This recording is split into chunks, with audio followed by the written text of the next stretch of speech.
Bonjour à tous et bienvenue sur ce nouvel épisode Au cœur du réseau, un podcast réalisé par Pur Pain Lumi. Alors je suis Emma Carito, nouvelle animatrice dans le podcast et vous écoutez un épisode de la saison Agriculture et politique. Comment agir pour une juste rémunération de tous les acteurs dans le contexte actuel.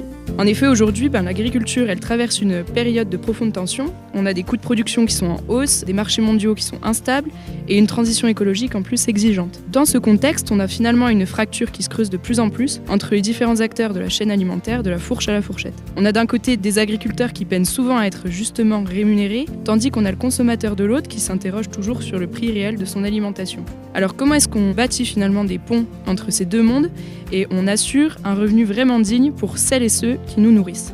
Pour en parler, on a aujourd'hui le plaisir d'être en compagnie de Yolène Pagès, 90e promotion de Pur Pain, qui est éleveuse dans l'Aveyron et qui est députée suppléante de la 3e circonscription de l'Aveyron. Donc bonjour Yolène, merci de nous recevoir sur ton exploitation, vraiment au cœur de l'Aveyron. C'est une première pour nous ici d'enregistrer vraiment un épisode au cœur d'une exploitation et ça nous fait pour le coup très plaisir avec Gwenaëlle. Mais bonjour à tous et je suis ravie de vous accueillir toutes les deux sur nos plateaux aveyronnais. Comme d'habitude, donc je vais te poser un petit peu notre question typique d'introduction. Si tu devais décrire ton parcours avec 3 mots qui n'ont rien à voir avec ton métier, lesquels est-ce que tu choisirais ? Le premier, ça serait littérature, parce que j'adore lire depuis toujours et je lis beaucoup. Ensuite, il y aurait être aidant, parce que j'ai été 20 ans aidant de ma maman qui avait un lourd handicap. Et du coup, c'est quelque chose qui m'a marqué dans mon parcours. Donc évidemment, je vais en parler aujourd'hui. Et puis peut-être qu'il y a un lien de cause à effet avec le 3e mot, qui est la mixité des genres. Et en fait, c'est un thème qui m'est cher, de promouvoir en fait la complémentarité des genres dans la vie de tous les jours, mais aussi dans la vie professionnelle. Merci beaucoup pour cette réponse. Avant d'entrer dans le vif du sujet, est-ce que tu peux nous présenter rapidement ton parcours de l'étudiante justement purpanaise à l'agricultrice dans le sud Aveyron et aujourd'hui d'ailleurs engagée aussi bien localement qu'à l'échelle internationale? Est-ce que tu peux nous en dire quelques mots? Moi, j'avais choisi de faire Pur Pain parce que j'avais fait... j'ai un parcours scolaire un peu atypique, mais je m'étais toujours dit que peut-être un jour je reviendrais sur la ferme familiale. Alors, ce qui a été le cas pendant 3 ans après mes études à Pur Pain. Puis malheureusement, la transmission familiale chez moi, c'est pas bien passé. Donc, j'ai fait le choix d'aller vers d'autres horizons. J'ai travaillé 5 ans en chambre d'agriculture et à chaque fois, on m'a mis sur des postes où il fallait déblayer, créer. C'est des missions qui me plaisent. On détaillera un petit peu après, mais c'est vrai que j'avais lancé pas mal de groupes d'accompagnement pour des agriculteurs. Et après, le second poste que j'ai eu dans ce cadre-là, c'était pour créer les missions de chargé de mission agriculture sur le parc naturel régional de l'Aubrac qui a été créé du coup en 2018. Ensuite, j'ai accompagné aussi directement l'émergence de projets collectifs. Je pense notamment au projet des éleveurs du Rougier qui sont 10 fermes qui se sont associées pour commercialiser leur lait en commun, donc leur lait de brebis. Donc pendant 5 ans, j'ai travaillé pour eux à créer toute la logistique et les débouchés commerciaux du B2B, donc de vente de lait à d'autres fromagers pour qu'eux-mêmes le transforment. Donc ça a été une phase importante. Et c'est à ce moment-là que j'ai eu ma bourse Nuffield, donc 2017-2018. Depuis ces années-là, donc depuis presque 10 ans maintenant, en fait, je suis impliquée dans ce réseau, qui est un réseau agricole international et qui me passionne et dans lequel je continue à m'investir. Pour finir, je suis revenue sur la ferme familiale en 2022. Pour le moment, j'ai un système de fonctionnement simple. En fait, je suis plus réactive. En fait, on s'est posé la question avec mon compagnon, qui est éleveur laitier, à 30 minutes de ma ferme. Donc, on se pose la question de comment faire fonctionner les 2 fermes ensemble avec des complémentarités, sachant qu'ici, c'est de la terre d'élevage et que ma conviction, c'est que la valeur ajoutée, elle se fait via l'élevage. Des productions végétales pures, classiques, on ne fera pas de la valeur ajoutée avec ça en Aveyron. Et donc, on a une réflexion à l'échelle des 2 fermes. Aujourd'hui, on travaille bien ensemble. Donc, sur sa ferme, il y a un atelier de vaches laitières et aussi de sélection de brebis Suffolk, sur lequel je suis pas mal impliquée. Et donc, l'an dernier, on a démarré en fait l'élevage des veaux laitiers sur ma ferme. Donc en fait, on s'est dit, mais c'est de vous, à l'époque, on nous les rachetait 50 ou 60 euros. Bon, ça a changé aujourd'hui, ça a changé rapidement. Ces derniers temps, ça va un peu mieux. Mais on s'est dit, mais c'est quand même dommage. Ça faisait partie des leviers où on s'est dit, c'est peut-être là où, en tout cas aujourd'hui, on valorise peu. Est-ce que de ce peu, on peut faire quelque chose? Ça, c'est la 2e année où j'élève, donc j'ai un troupeau de bœufs à la maison, donc de mâles castrés, de race laitière, que j'élève 100% à l'herbe, en extérieur. Notre entourage pouvait être sceptique à un moment donné sur cet essai-là. Et ma foi, pour le moment, ils poussent bien, les petits. Et tu vas entamer, du coup, tu nous disais tout à l'heure, ta première vente cette année. L'an prochain. L'an prochain. Un des gros inconvénients du lancement de ce type d'atelier, c'est que au début, il faut attendre 3 ans avant de vendre ses premiers produits. Il faut être patient. Voilà. Mais pour le coup, pour moi, en ce moment, les veaux, par exemple, ils pâturent un couvert que j'ai fait entre 2 céréales. Faire pâturer à des ruminants de l'herbe et des couverts, pour moi, on est au cœur de ce que devrait être l'élevage, en fait. On le comprend, donc tu es vraiment à la croisée de 2 chemins. Tu es une agricultrice qui est à la fois donc, sur le terrain et à la fois engagée vraiment localement et internationalement sur différentes initiatives. On en connaît d'ailleurs d'autres. On s'est posé pas mal de questions tout à l'heure et on en découvre toujours de nouvelles dans lesquelles tu fais partie. Et c'est ce qui rend aujourd'hui ton témoignage vraiment précieux, cette croisée des chemins de ces 2 regards-là. Et on vous laisse quelques minutes avec une petite présentation de la fondation de Purpan. Derrière chaque vocation, il y a une histoire. À la Fondation de Purpan, nous aidons des jeunes à poursuivre leurs études, à innover pour une agriculture durable et à construire un avenir meilleur pour tous. Car sans bourse, sans soutien, certains ne pourraient pas transmettre leur passion de la terre et du vivant. Ensemble, aidons-les à grandir, à apprendre à nourrir la planète. Chaque don compte. Rendez-vous sur fondation-purpan.fr. Donner, c'est faire pousser l'avenir. Aujourd'hui, on va un petit peu commencer d'abord par la partie terrain, au plus près de ta ferme et de ton territoire qu'est l'Aveyron. Tu as contribué notamment à la création sur les territoires du Roquefort AOP, au GO, Partenariat européen d'innovation. En quoi, pour toi, est-ce que ce dispositif il a permis de soutenir l'innovation et la rémunération d'ailleurs des éleveurs aveyronnais ? C'est un projet sur lequel j'ai travaillé il y a une dizaine d'années, donc ça date un peu maintenant. Mais en fait, j'étais conseillère en agronomie à la Chambre d'agriculture, du coup, sur le territoire qui est le cœur de l'AOP Roquefort, donc le cœur de la production de lait de brebis du bassin de Roquefort. Et en fait, ce qu'on se rendait compte, c'est que la partie agronomie sur les fermes tournées vers l'élevage, c'était un peu le parent pauvre de l'exploitation. C'est-à-dire, autant on investit sur du conseil en élevage pur, zootechnie, autant sur la partie agronomie. Alors ça a probablement changé sensiblement depuis, mais c'était vraiment la partie où on travaillait à la marge. Et en fait, chaque organisme technique travaillait un petit peu dessus. Mais ce qu'on se disait, il y a peut-être des problématiques à porter plus largement à l'échelle du territoire et qui sont transversales et sur lesquelles tout le monde pourrait travailler, tous les organismes techniques confondus.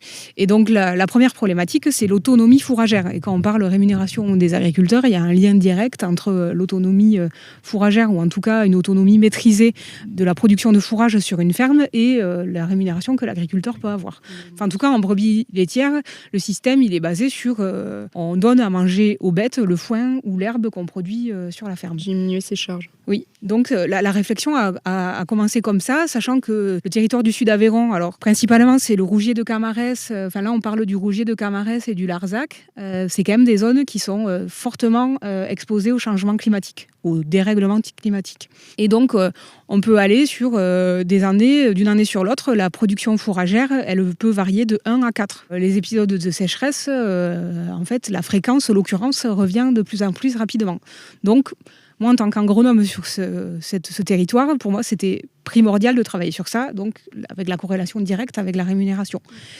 Donc ce dispositif, ça s'appelait dispositif d'innovation agroécologique locale. Ouf, j'ai fini de le dire. Ce qu'on avait pu observer aussi, c'est qu'il y avait des agriculteurs qui mettaient en place des pratiques sur leur ferme, mais des pratiques dont on parlait peu en fait finalement. Donc en fait, la première idée, c'était de mettre en lumière des pratiques vertueuses qui allaient dans le sens de l'autonomie fourragère sur ces exploitations. Donc c'est pour ça que suite à ce GO-PEI, il y a eu pas mal de coins de champ, de rencontres techniques sur le pâturage tournant, la mise en place de nouvelles variétés ou espèces fourragères, je pense à la chicorée. Voilà. Après, il y avait eu un gros travail de fait aussi sur la luzerne. La luzerne, c'est la plante reine pour des brebis laitières. On avait travaillé sur ça. Après, ils avaient rebondi sur un projet qui s'est appelé Agroécolab et qui était un living lab localement. Et là, je crois qu'après, ça s'est arrêté là. Mais moi, à titre individuel, mais à la fois collectif, en fait, j'ai essayé de voir où est-ce que je pouvais avoir un plus grand impact. Et en fait, c'est de là où j'ai enchaîné en fait, à travailler avec un groupe d'éleveurs. C'était il y a 10-12 ans maintenant, mais ils étaient dans une zone isolée. Et en fait, l'industriel commençait à leur dire, on viendra vous collecter le lait de brebis que de telle date à telle date. Ce qui faisait qu'ils pouvaient moins baser leur système sur du pâturage. Et ils avaient une période de production de lait contrainte. Et donc là, ils se sont dit, si déjà l'industriel commence à nous dire on viendra vous collecter de telle date à telle date, ça veut dire que la prochaine étape, c'est on ne vient plus vous collecter. Là, on parle de zones de la périphérie, des monts de Laconne, du Rougier de Camarès, donc des zones relativement isolées. De là est parti un projet en fait, qui a émergé avec l'appui d'un conseiller de la Chambre d'agriculture qui était un de mes collègues, qui s'appelait Joël Thomas. Donc j'ai une pensée pour Joël aujourd'hui, qui malheureusement nous a quittés il y a peu. Et donc ce projet, il s'est appelé les éleveurs du Rougier. 6 élevages qui se sont associés pour commercialiser en commun leur lait de brebis, donc arrêter de le vendre directement à la laiterie locale. Et quand j'ai arrêté mes missions auprès d'eux, on avait un réseau d'une 30aine de fromageries à travers la France qui leur achetaient le lait. Et en fait, ce sur quoi on avait travaillé, et pour moi qui fait le lien en fait avec la rémunération sur la reconnaissance en fait de leurs pratiques, puisque c'était des producteurs qui étaient tous en lait de foin, pâturage et lait de foin, pas d'alimentation fermentée, donc pas d'ensilage, pas d'enrubanage. Mais sauf que ces pratiques-là, en fait, c'est la pratique reine pour avoir un lait qui est fromageable en lait cru. Et donc, on avait travaillé pour avoir la reconnaissance STG lait de foin. Donc, STG, c'est spécialité traditionnelle garantie, c'est un SICO européen. J'ai accompagné, du coup, les premiers éleveurs de brebis laitières en France à avoir cette reconnaissance d'STG lait de foin. Et en fait, on a aussi lancé le premier fromage des éleveurs du Rougier. Et maintenant, ce fromage a 4-5 ans et ils ont encore eu un prix il n'y a pas longtemps. Mais quand on arrive au produit fini et puis comme ça, à mettre en avant le savoir-faire spécifique qui est de faire un lait qui est fromageable en lait cru, déjà, il y a la reconnaissance, entre guillemets, sociale. Mais après, derrière, c'est là où on peut exiger un peu une plus-value sur le produit qu'on a. Et pour moi, aujourd'hui, à l'échelle du territoire de Roquefort, le vrai héritage en fait du Roquefort, et bien sûr, le Roquefort, c'est un produit exceptionnel, c'est l'emblème du territoire, la locomotive du territoire, et je suis une ardente défenseuse du Roquefort. Mais pour moi, l'héritage, c'est de savoir faire un lait de brebis qui est fromageable en lait cru, donc avec du pâturage, avec du foin. Et quand on arrive à valoriser cette pratique-là, je trouve qu'on est vertueux à la fois sur le plan humain et le plan sociétal et environnemental. Le point agronomique, oui. Donc, dans ces initiatives, donc, tu nous as parlé au niveau local, ce qui est intéressant, c'est qu'on agit via l'agronomie pour maintenir un certain niveau de qualité, faire reconnaître ce niveau de qualité dans la rémunération et agir en parallèle sur le collectif, s'associer et agir collectivement pour justement porter des taux de rémunération assez exactement. D'ailleurs, il me semble, pas me tromper en disant que c'était les 100 ans de l'AOP Roquefort cet été. Est-ce que, d'après toi, 100 ans du coup après sa création, est-ce qu'elle reste encore pour les consommateurs un réel signe de qualité, cette AOP ? Oui, clairement, quand on s'intéresse un peu au cahier des charges de l'AOP Roquefort, l'AOP garantit que la plupart du fourrage distribué aux brebis provient de la ferme, donc une autonomie fourragère, donc un lien au terroir. Il y a une garantie de produits sans OGM, il y a une garantie d'une collecte de lait qui a lieu tous les jours. Un vrai lien de l'élevage en fait à son territoire. Donc pour moi, oui, encore l'AOP garantit ça. Après, il y a la question de est-ce que les consommateurs identifient l'AOP comme quelque chose d'exigeant en fait. Je pensais que les jeunes générations connaissaient moins les signes officiels de qualité et récemment on m'a dit mais détrompe-toi Yolène. Alors je ne sais pas si c'est une étude de la chaire Infact de Purpan qui dit ça, mais manifestement quand même les jeunes 20-30 ans continuent ou en tout cas redécouvrent la validité en fait de ces signes officiels de qualité. Donc toi d'un premier abord tu n'aurais pas pensé mais finalement oui. Il s'avère que oui.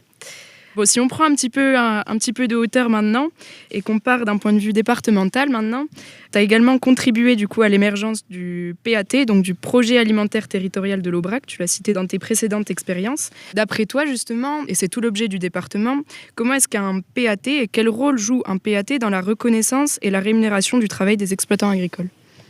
Alors, le projet alimentaire de territoire, j'ai pu y bosser justement quand j'ai eu mes missions sur le parc naturel régional de l'Aubrac. Alors, l'Aubrac, c'est quand même connu pour ses produits identitaires, l'aligot de l'Aubrac, le laïol AOP, justement, qui est aussi un bel exemple de filière. Une des choses qui caractérise l'Aubrac, quand même, c'est que, après plus largement l'Aveyron, c'est qu'on produit beaucoup de produits des filières animales, mais finalement, les bassins de consommation sont loin. Clairement, si on demandait à tous les Aveyronnais de manger tout l'aligot qui est produit à l'Aïol ou tout le fromage issu des brebis aveyronnaises, il faudrait beaucoup plus. Enfin, on mangerait que ça, quoi. On sait que quoi qu'il en soit, il faut aller capter des consommateurs ailleurs. Mais malgré ça, en fait, il y avait deux constats. Il y avait un constat où malgré qu'on soit en Aveyron, les écoliers de l'école d'Espalion, quand ils traversent les champs sur l'Aubrac, quand ils se baladent le dimanche, ils font pas forcément le lien, même en milieu rural, entre la vache qu'ils voient dans le champ et ce qu'ils ont dans et ce qu'ils ont dans l'assiette. Donc là, quand même, il y a des questions à se poser.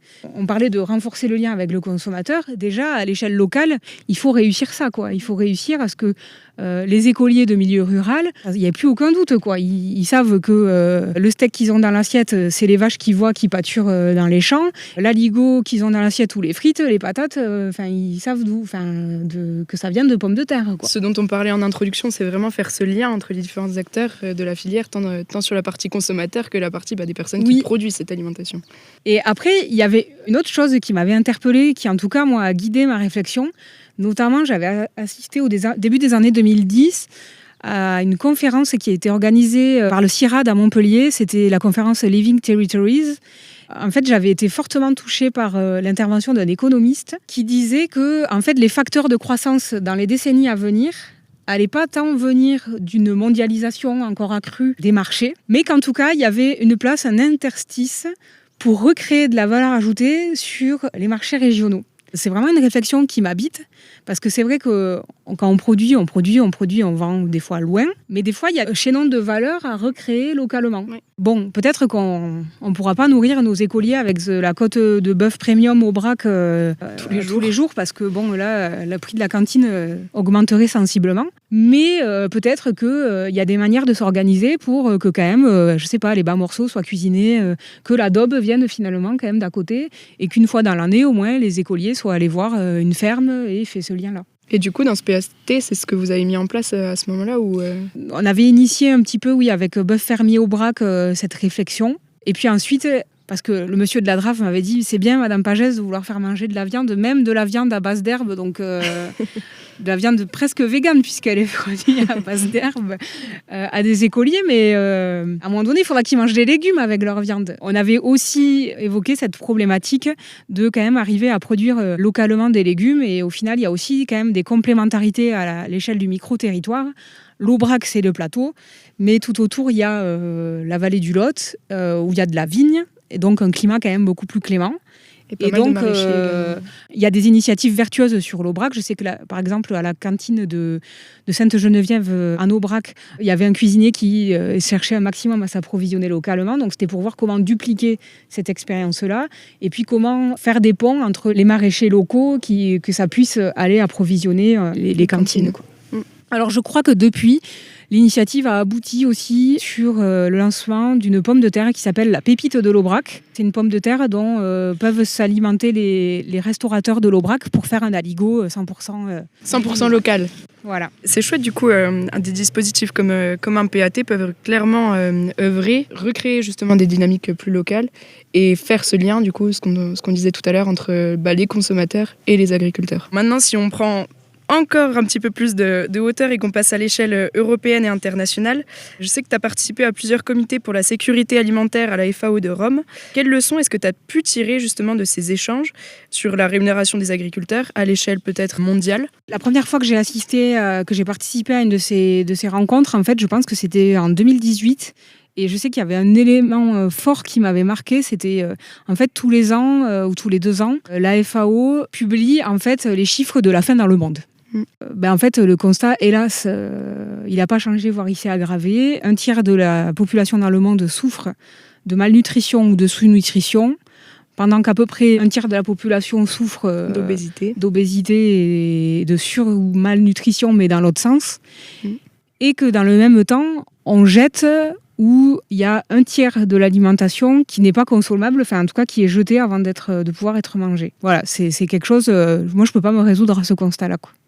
Donc ça revient aussi à ce qu'on disait, de recréer des chaînons locaux pour améliorer la logistique et faire en sorte de tendre déjà vers beaucoup moins de gaspillage.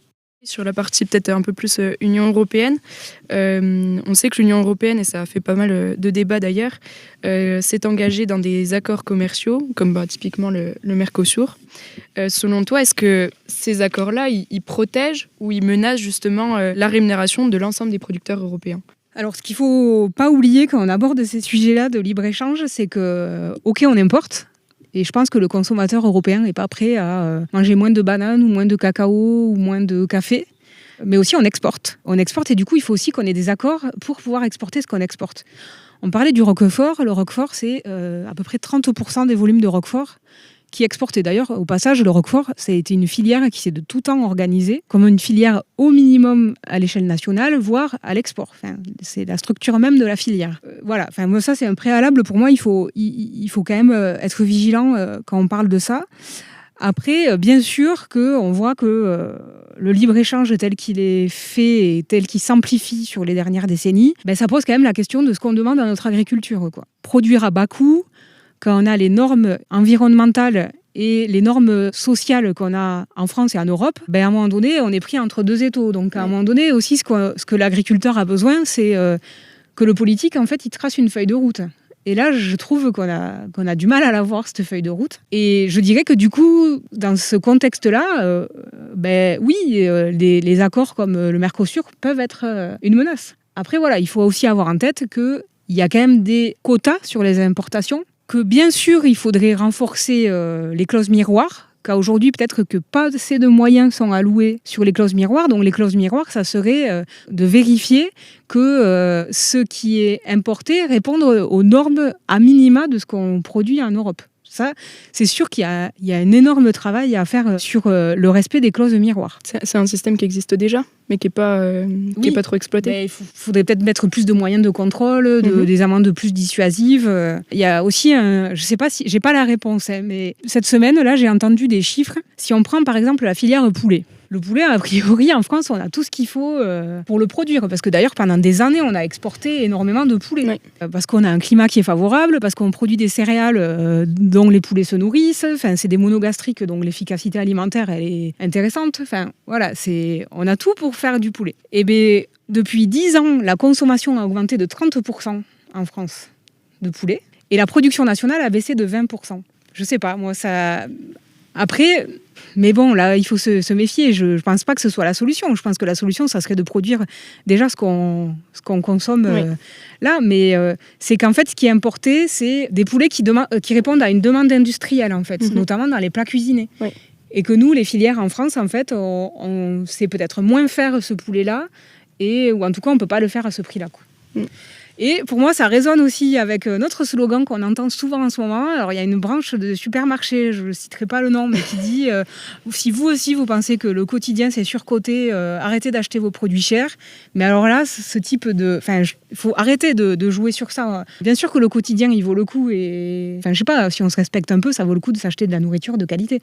Donc, je pense que c'est quand même un abysse infernal que de croire que, notamment l'alimentation, ça peut être toujours moins cher. Mais après, c'est des problèmes de société et évidemment, ça mériterait d'avoir un choix de politique clair dessus.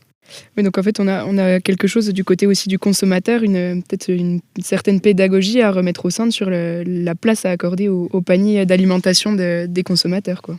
Oui, après, j'ai fait des campagnes électorales. Je sais que c'est difficile comme idée.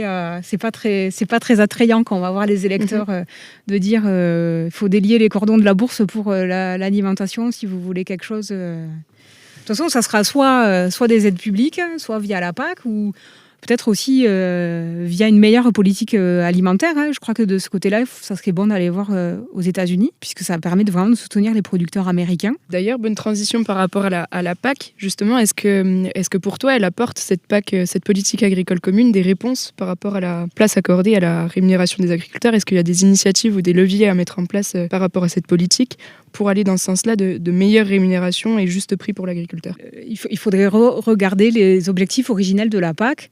Je pense qu'aujourd'hui, quand on voyage un peu dans le monde, si on compare l'Europe avec d'autres pays industrialisés, c'est sûr qu'une des choses que la PAC a réussi quand même à faire, c'est à maintenir, même si on aimerait qu'il y en ait plus, un tissu agricole relativement dense. D'ailleurs, quand on parle d'agriculture familiale, moi, quelque chose m'avait marqué quand j'ai pu échanger avec des Australiens. On aime en France parler de l'agriculture familiale. Moi, j'ai rencontré une Australienne, sa ferme était familiale, sa ferme avait la taille de la SAU, c'était la taille de la Suisse. Du coup, ça fait relativiser. Mais bon, ça veut dire aussi que sur, je sais pas, des centaines de millions d'hectares, il y avait une famille qui vivait, quoi. Voilà.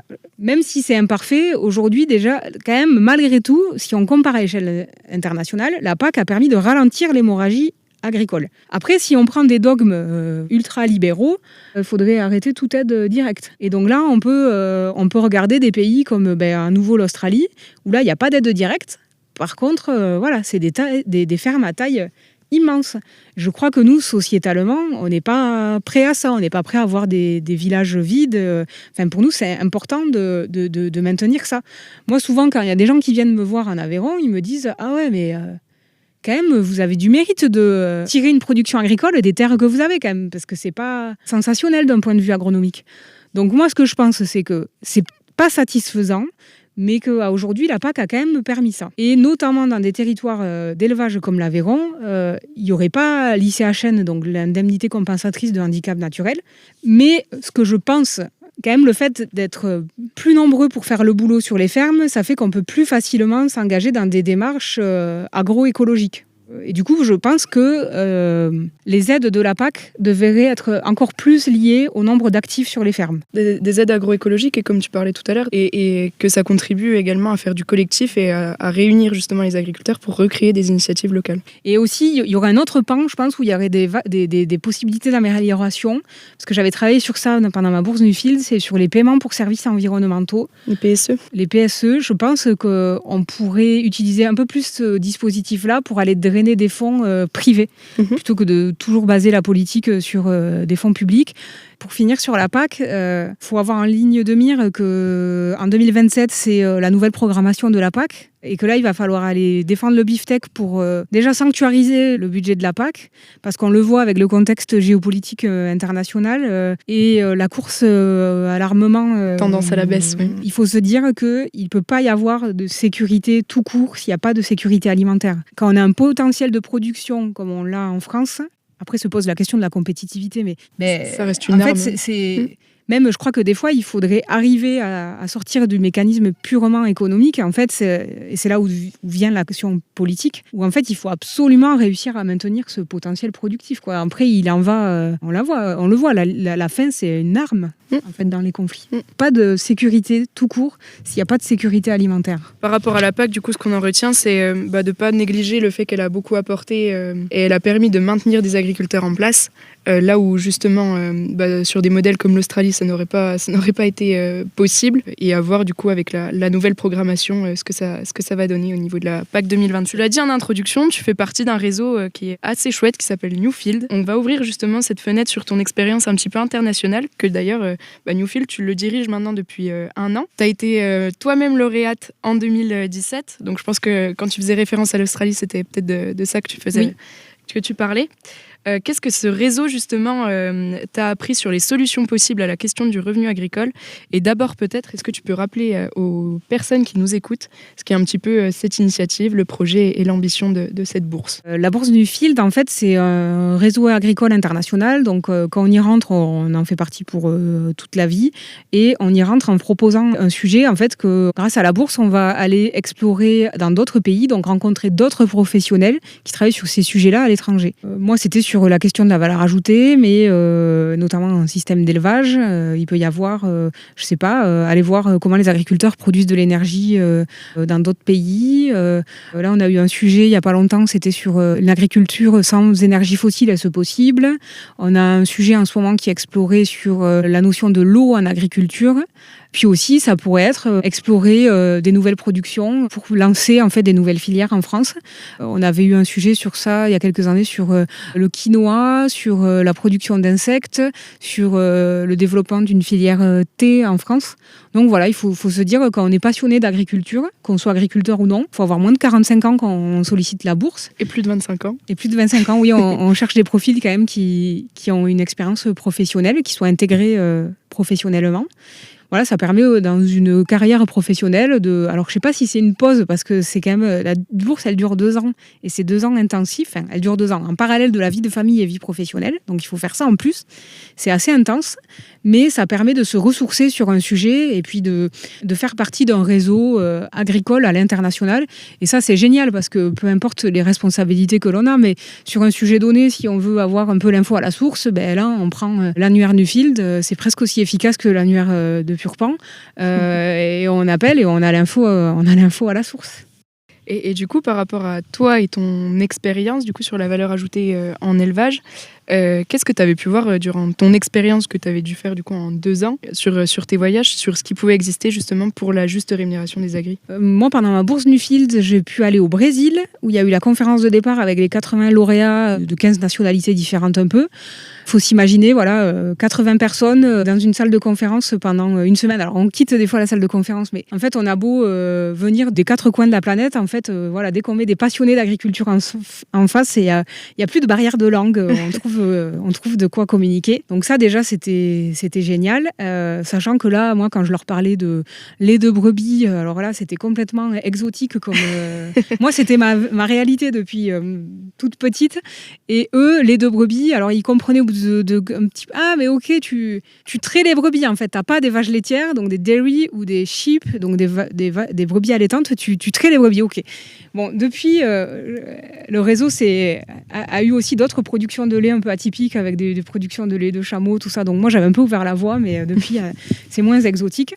Et ensuite, donc après ma première conférence au Brésil, après j'ai organisé des voyages à titre individuel, et là j'ai pu aller en Corée du Sud, en Grèce, en Écosse, en Irlande et en Belgique aussi. Ce que j'en retiens, alors juste pour la petite anecdote, par exemple, il a fallu que j'aille en Corée du Sud pour découvrir un village entièrement dédié au fromage. Donc c'était Imsil Cheese Village et je trouvais ça génial. Alors c'était à la limite d'un parc d'attractions, mais en fait c'était un prêtre 50 ans auparavant qui était européen probablement et qui en fait avait envie de promouvoir le fromage en Corée, et du coup il a créé tout un village autour du fromage. Donc ça a quand même, je pense, aidé au niveau national parce qu'ils ne mangent pas de fromage à la base, les Coréens. Donc, du coup, tu lui as apporté du Roquefort? J'avais apporté des fromages là-bas. Bon, le prêtre n'était plus là, mais en fait, il y avait des ateliers sur comment faire du fromage, tout ça. Et puis, en fait, je me dis, mais la France, c'est le pays du fromage. Mais est-ce que seulement on a un village comme ça? Ce que j'ai pas mal apprécié aussi, c'est par exemple en Écosse, en fait, les Écossais, ils auraient aimé rester en Europe.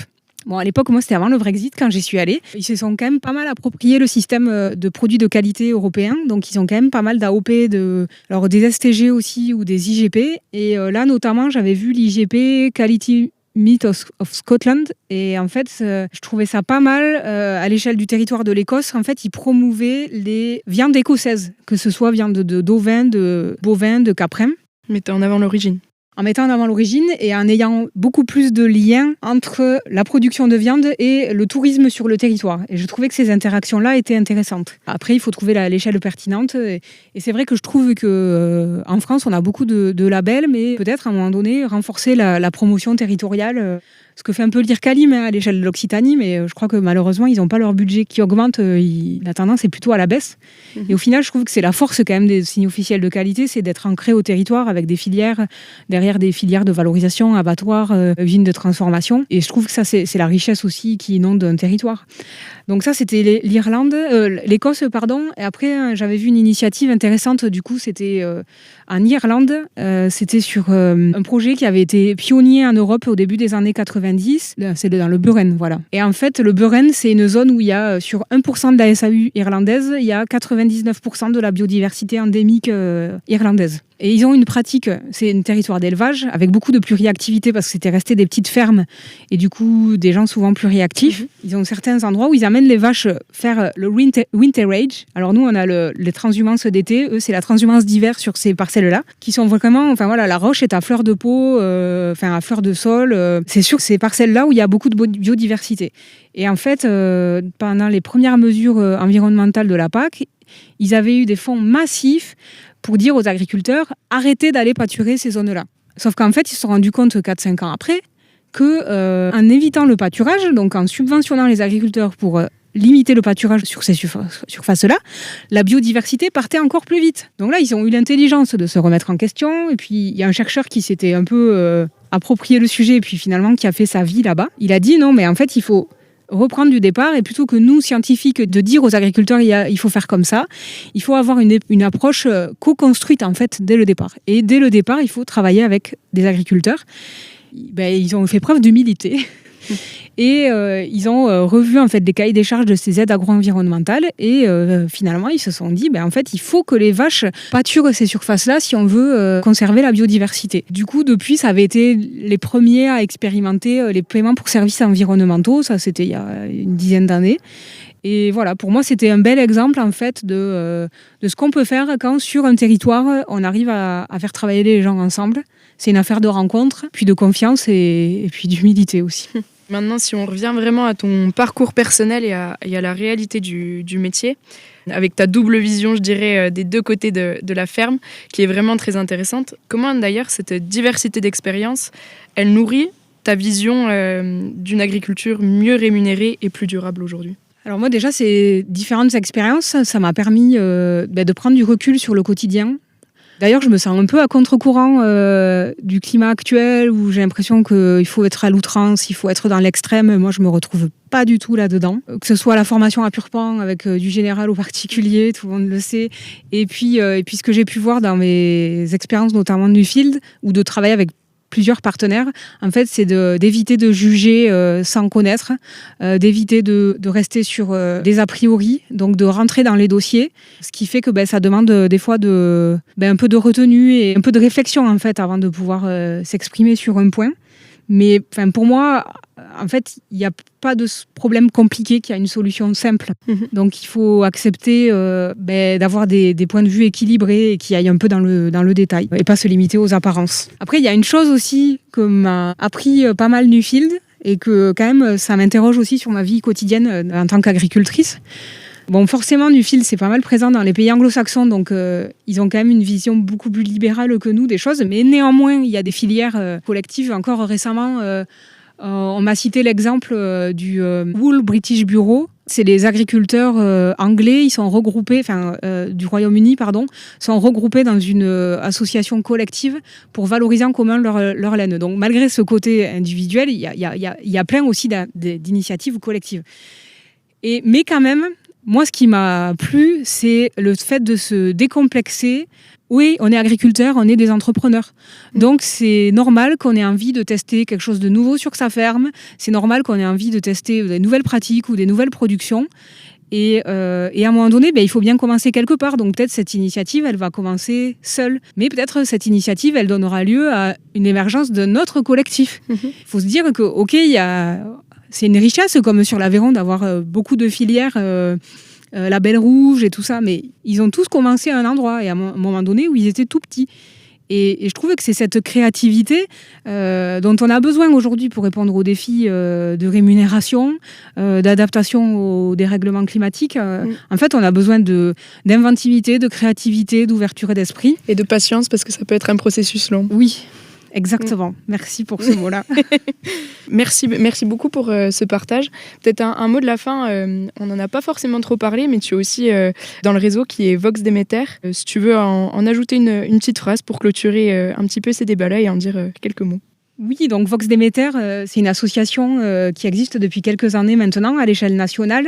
C'est une association dont le leitmotiv est de promouvoir en fait la mixité des genres en agriculture. Par mixité des genres, c'est pas du féminisme pur et dur, c'est bien de se dire dans notre société, il y a des hommes et des femmes par des biais d'éducation, par des biais biologiques probablement aussi. On a des aptitudes et des comportements différents, mais peut-être que si on laisse un peu plus à chacun la possibilité d'exprimer son potentiel et de s'épanouir, peut-être que ça sera bénéfique pour l'ensemble de la société. Pour moi, c'est aussi un appel à la diversité, au-delà de la diversité de genre. Chacun, avec sa propre culture, a quelque chose d'intéressant à apporter au collectif. Après, sur Vox Déméter, moi, ce que j'ai pu constater à plusieurs reprises, et notamment la dernière, en fait, j'ai organisé l'intervention de Anne Dumonet-Leca auprès d'étudiants de BTS à La Roque, c'est le lycée agricole qui est proche de Rodez.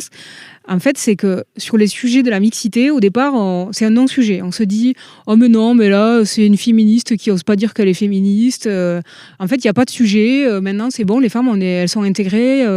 Sujet suivant. Et en fait, non. Enfin voilà, la BD, c'est qui le patron ? Elle n'est pas dépassée encore, quoi. C'est encore une vision que l'on a. Les femmes sur le modèle de l'agriculture familiale, en fait, c'était quand même mes grand-mères qui treillaient des brebis tous les jours. Sur leur papier officiel, il y avait écrit sans emploi. Donc elles n'avaient pas de statut, pas de reconnaissance. Et ça, c'était aussi une des facettes de l'agriculture familiale. Voilà, il faut avoir conscience de ça. Donc souvent, quand on commence à en parler, les gens nous disent non, c'est plus un sujet. Puis en fait, d'avoir mis un petit peu la petite graine, ça leur met la puce à l'oreille. Et après, ils se mettent à en parler. Et c'est ce que j'essaie de faire via Vox Demeter, c'est déjà de faire de ce non-sujet un vrai sujet. Et d'en parler, et que les gens s'approprient, et qu'on fasse peut-être plus d'actions sur le sujet du genre en agriculture. Que chacun l'ait en tête. Juste un exemple, par exemple, dans le cadre de Nuffield, il m'arrive d'intervenir dans des assemblées à l'échelle nationale. Notamment, j'interviens souvent en binôme avec le président, Baptiste, qui est agriculteur comme moi. Donc tous les deux, on se présente pareil. On est agriculteurs, on est là devant vous. Et bien, notamment, c'est arrivé une fois, je ne dirais pas quelle était l'audience. Ils sont venus voir Baptiste, ils ont dit « Ah, et tu veux pas nous rejoindre tu pourrais faire partie des élus comme nous. » Et puis là, Baptiste, il me dit « Mais tu vois, ton sujet des genres, jusque-là, je ne m'en étais pas rendu compte, mais il dit là, à ce moment-là, c'est moi qui sont venus voir, et pas toi, alors qu'on était tous les deux un pied d'égalité, et qu'il pouvait aussi projeter le fait que moi, je prenne des responsabilités comme lui, quoi. Mais ça n'a pas été le cas. Je pense que Baptiste est papa de 3 petites filles. Je pense que ça l'aide. Parce qu'il se dit, mais purée, pourquoi mes filles auraient moins de chance dans la vie que mon petit garçon ? Voilà. Merci pour ce partage. Ce nouvel épisode, il touche à sa fin. Merci beaucoup, Yolène, pour ce partage enrichissant, en tout cas. On voit bien à travers ton parcours que la question, justement, du revenu agricole, elle se joue autant dans le quotidien d'une ferme comme ici, au cœur de l'Aveyron, que dans des dynamiques vraiment collectives et internationales, et que le poids du collectif est très important, et l'ouverture d'esprit également. Pour continuer un petit peu cette réflexion, on se retrouvera, nous, dans le prochain épisode avec le Club Demeter, aux côtés de Sébastien Abyss et de Jean-François Isambert. On prendra ici un petit peu de hauteur pour comprendre comment les grandes politiques européennes et les marchés mondiaux, ils influencent directement la rémunération des producteurs eux-mêmes. Donc merci à tous et à toutes pour votre écoute. On vous attend nombreux pour notre prochain épisode de la saison. Merci d'avoir écouté cet épisode du podcast Au cœur du réseau de Purpan Lumni. Si ce moment vous a inspiré ou donné envie de vous engager davantage auprès de notre belle communauté, n'hésitez pas à nous soutenir. Vous pouvez liker ce podcast sur votre plateforme d'écoute préférée, laisser un commentaire et partager cet épisode autour de vous. C'est grâce à vos retours et votre enthousiasme que nous continuons à valoriser les talents et initiatives de notre réseau. Alors à très bientôt pour un nouvel épisode.